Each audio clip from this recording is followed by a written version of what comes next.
আজকে আমরা পানির স্ফুটনাঙ্ক নির্ণয় করব।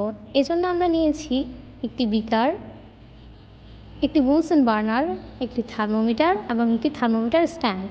প্রথমে আমরা বিকারটিকে পানি দ্বারা অর্ধপূর্ণ করি।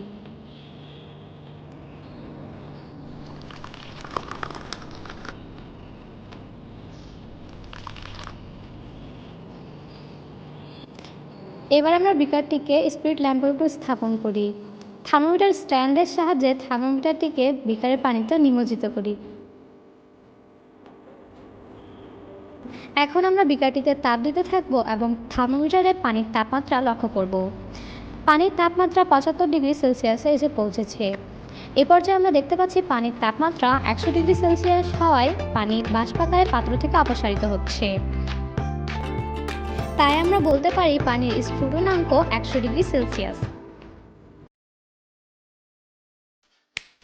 আমরা মোমের গলনাঙ্ক নির্ণয় করব। এই জন্য আমরা নিয়েছি একটি স্ট্যান্ড, একটি টেস্ট টিউব, বুনসেন বার্নার, একটি বিকার এবং কিছু মোমের গুঁড়া।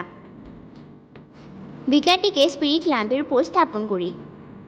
মোমের গুঁড়া সহ টেস্ট টিউবকে বিকারের পানিতে নিমজ্জিত করি।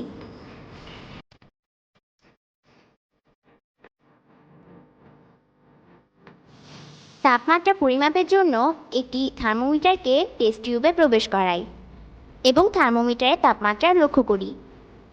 থার্মোমিটারের তাপমাত্রা 57 ডিগ্রি সেলসিয়াসে পৌঁছেছে এবং মোম গলতে শুরু করেছে।